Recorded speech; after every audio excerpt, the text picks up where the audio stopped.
അവർ വിമർശനം ഉന്നയിക്കണം എന്നാണ് ഞങ്ങളുടെ ഏറ്റവും പ്രധാനപ്പെട്ട ഉന്നം. വിമർശിക്കാതിരിക്കണം എന്നല്ല. വിമർശനമുണ്ടായി എന്ന് പറയുന്നവർ എഴുതാതെ ഒരു കാര്യമുണ്ട്. വിമർശനം അങ്ങനെ ആകാശത്ത് നിൽക്കുകയല്ല. വിമർശനവും സ്വയം വിമർശനവും നടക്കുന്ന പാർട്ടി ഘടകത്തിൻ്റെ ഇനി സമ്മേളനത്തിൻ്റെ ഭാഗമായി അവിടെ ഉയർന്ന കമ്മിറ്റികളിൽ നിന്ന് പങ്കെടുക്കുന്ന സഖാക്കൾ പ്രവർത്തന റിപ്പോർട്ട് അവതരിപ്പിച്ച അതേ ഘടകത്തിൻ്റെ സെക്രട്ടറി ഇവരെല്ലാം ഇതിന് ഫലപ്രദവും ക്രിയാത്മകവുമായ മറുപടി പറയണം. അതും കൂടി ചേരുമ്പോഴാണ് ചർച്ച പൂർത്തിയാവുന്നത്. ചർച്ചക്കെന്ത് മറുപടി പറഞ്ഞു എന്നുള്ള കാര്യം മനോരമയും മാതൃഭൂമിയും പറയുന്നില്ല. അപ്പോൾ വിമർശനത്തെയും സ്വയം വിമർശനത്തെയും തള്ളി പറഞ്ഞുകൊണ്ടൊരു മാർക്സിസ്റ്റ് ലെനിനിസ്റ്റ് പാർട്ടി ഇല്ല.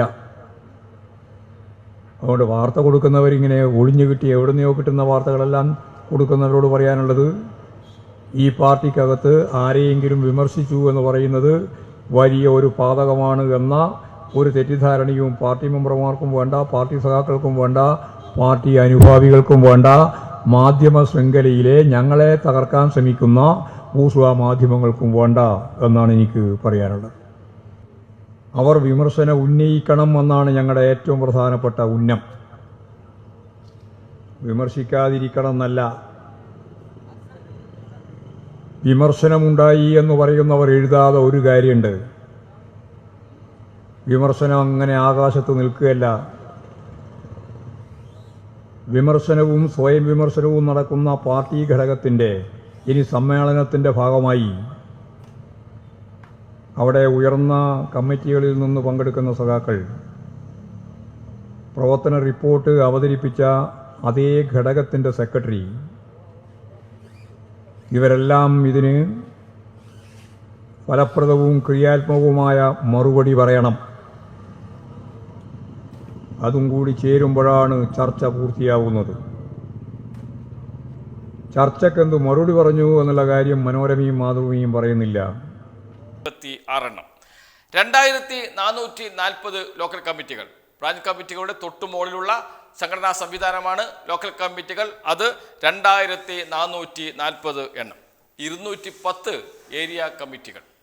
ഏരിയ സമ്മേളനങ്ങൾ ഇപ്പോൾ നടന്നുകൊണ്ടിരിക്കുന്നു. അതിനു മുന്നോടിയായി ലോക്കൽ സമ്മേളനങ്ങൾ നടന്നു കഴിഞ്ഞു, ബ്രാഞ്ച് സമ്മേളനങ്ങൾ നടന്നു കഴിഞ്ഞു. 210 ഏരിയ സമ്മേളനങ്ങളിലും വലിയ വിമർശനമാണ് ഉയർന്നു വരുന്നത് എന്നാണ് മാധ്യമങ്ങൾ പറയുന്നത്. ആർക്കെതിരെയാണ്? മുഖ്യമന്ത്രിക്കെതിരെ, മന്ത്രിമാർക്കെതിരെ, എല്ലാ ജനപ്രതിനിധികൾക്കെതിരെയും രൂക്ഷ വിമർശനം ഉയർന്നു വരുന്നു എന്നാണ്. അതിനാണ് സമ്മേളനം നടത്തുന്നത് എന്നാണ് MP ഗോവിന്ദൻ മാസ്റ്റർ ഈ വിമർശനങ്ങൾ എടുത്തു പറഞ്ഞുകൊണ്ട് പറയുന്നത്. എന്തിനാണ് സമ്മേളനം നടത്തുന്നത്? സമ്മേളനം കൊണ്ടുള്ള ഗുണമെന്താണ്? പാർട്ടിയെ എങ്ങനെയാണ് ശക്തിപ്പെടുത്തുക എന്ന് പറയുകയാണ് MP ഗോവിന്ദൻ മാസ്റ്റർ ലളിതമായ ഭാഷയിൽ തിരുവനന്തപുരം പാളയം ഏരിയ സമ്മേളനത്തിൻ്റെ പൊതുയോഗത്തിൽ നടത്തിയ പ്രസംഗത്തിൻ്റെ പ്രസക്ത ഭാഗങ്ങൾ. നിങ്ങളുടെ ഏരിയ സമ്മേളനം ചേർന്നപ്പോൾ പത്രത്തിലൊക്കെ വാർത്ത വന്നു. ഞാൻ നിങ്ങളെല്ലാം ആ വാർത്ത വായിച്ചു. വലിയ വിമർശനമായിരുന്നു എന്നാണ്. ഇവിടെ കോർപ്പറേഷനെ സംബന്ധിച്ചിടത്തോളം വിമർശനമുണ്ടായി, മേയറെ പറ്റി വിമർശനമുണ്ടായി, മുഖ്യമന്ത്രിയെ പറ്റി വിമർശനമുണ്ടായി, പാർട്ടി നേതൃത്വത്തെപ്പറ്റി വിമർശനമുണ്ടായി.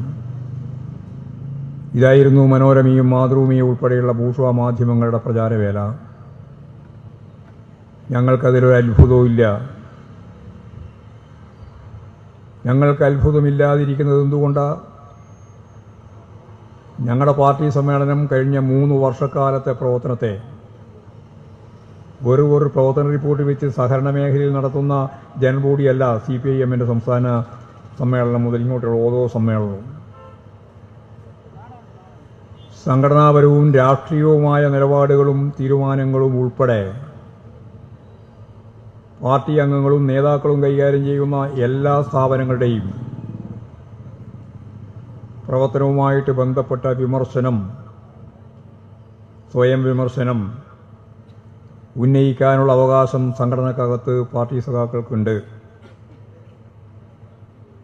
അവർ വിമർശനം ഉന്നയിക്കണം എന്നാണ് ഞങ്ങളുടെ ഏറ്റവും പ്രധാനപ്പെട്ട ഉന്നം. വിമർശിക്കാതിരിക്കണം എന്നല്ല.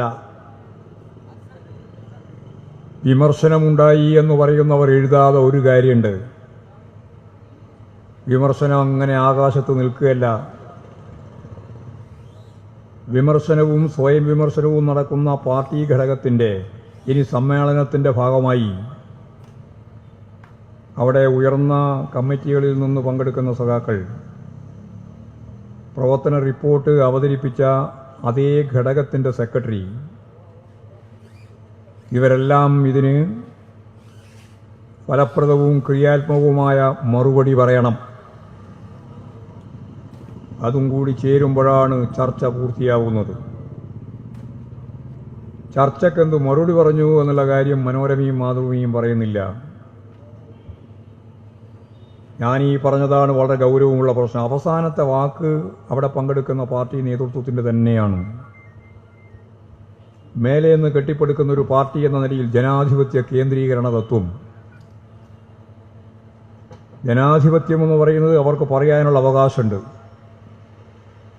ആ അവകാശത്തോടൊപ്പം തന്നെ പറഞ്ഞ ഓരോ കാര്യങ്ങളെയും കൃത്യമായിട്ട് അഡ്രസ്സ് ചെയ്ത് അതേത് ശരി, ഏത് തെറ്റ്, ഏത് ഉൾക്കൊള്ളുന്നു, ഏത് ഉൾക്കൊള്ളുന്നില്ല, ശരിയായ വകതിരിവോടെ ഒന്നൊഴിയാതെ പാർട്ടി സംസ്ഥാന കമ്മിറ്റിക്ക് വേണ്ടിയായാലും ജില്ലാ കമ്മിറ്റിക്ക് വേണ്ടിയായാലും സമ്മേളനത്തിൽ പങ്കെടുത്ത നേതൃത്വത്തിൻ്റെ ഭാഗമായ സഖാക്കൾ പ്രവർത്തന റിപ്പോർട്ട് അവതരിപ്പിച്ച സെക്രട്ടറിയുടെ സംഘടനാപരമായ മറുപടിയോടൊപ്പം ഈ രണ്ട് മറുപടിയും തീരുമ്പോഴാണ് പ്രവർത്തന റിപ്പോർട്ടിൻ്റെ മേലെയുള്ള ചർച്ച അവസാനിക്കുക. അപ്പോൾ ചർച്ച നടന്നുപോയി എന്നുള്ളത് വലിയ പാതകം. ഇതാണ് മനോരമയും മാതൃഭൂമിയും എല്ലാം സൃഷ്ടിക്കാൻ നോക്കുന്നത്. ഞാൻ ഉറപ്പിച്ചു പറയാണ്, ചർച്ച വേണം, വിമർശിക്കണം. ആരെയൊക്കെ വിമർശിക്കാമെന്നാണ് പിന്നെ ചോദ്യം. മുഖ്യമന്ത്രി മുതൽ പാർട്ടി ജനറൽ സെക്രട്ടറി വരെ ആരെയും വിമർശിക്കാം.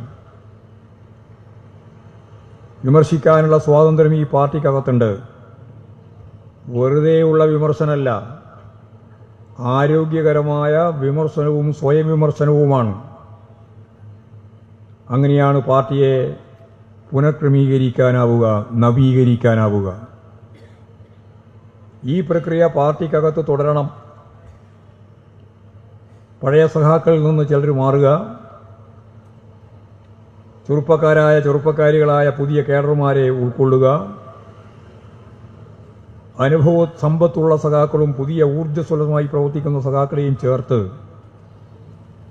പാർട്ടി സംഘടനാപരമായ, ഞാൻ നേരത്തെ പറഞ്ഞ പുനഃക്രമീകരണം നടത്തുക. അങ്ങനെയാണ് പാർട്ടി മുന്നേറുക, പാർട്ടി സംഘടനാ പ്രവർത്തനം ഫലപ്രദമാവുക. അപ്പോൾ വിമർശനത്തെയും സ്വയം വിമർശനത്തെയും തള്ളിപ്പറഞ്ഞുകൊണ്ടൊരു മാർക്സിസ്റ്റ് ലെനിനിസ്റ്റ് പാർട്ടിയില്ല. അതുകൊണ്ട് വാർത്ത കൊടുക്കുന്നവരിങ്ങനെ ഒഴിഞ്ഞു കിട്ടി എവിടുന്നോ കിട്ടുന്ന വാർത്തകളെല്ലാം കൊടുക്കുന്നവരോട് പറയാനുള്ളത്, ഈ പാർട്ടിക്കകത്ത് ആരെയെങ്കിലും വിമർശിച്ചു എന്ന് പറയുന്നത് വലിയ ഒരു പാതകമാണ് എന്ന ഒരു തെറ്റിദ്ധാരണയും പാർട്ടി മെമ്പർമാർക്കും വേണ്ട, പാർട്ടി സഖാക്കൾക്കും വേണ്ട, പാർട്ടി അനുഭാവികൾക്കും വേണ്ട, മാധ്യമ ശൃംഖലയിലെ ഞങ്ങളെ തകർക്കാൻ ശ്രമിക്കുന്ന ബൂർഷ്വാ മാധ്യമങ്ങൾക്കും വേണ്ട എന്നാണ് എനിക്ക് പറയാനുള്ളത്. ഓരോ 3 കൊല്ലം കഴിയുമ്പോഴും ഞങ്ങൾ പാർട്ടി കോൺഗ്രസിൻ്റെ ഭാഗമായിട്ട് സംഘടനയെ നവീകരിക്കും. ഈ പ്രക്രിയ ഇന്ന് തുടങ്ങിയതല്ല, പാർട്ടിയുടെ ആവിർഭാവ കാലഘട്ടം മുതൽ തുടങ്ങിയതാണ്. അടിയന്തരാവസ്ഥയുടെ ചില സന്ദർഭങ്ങളിൽ മാത്രമാണ് ഈ 3 കൊല്ലം എന്നത് മാറിപ്പോയത്. ബാക്കി എല്ലാ സന്ദർഭത്തിലും നമ്മൾ ഈ 3 കൊല്ലത്തിൽ പാർട്ടി സമ്മേളനങ്ങൾ നടത്തുക എന്നുള്ളത് ഭരണഘടനാപരമായി അംഗീകരിച്ചിട്ടുണ്ട്.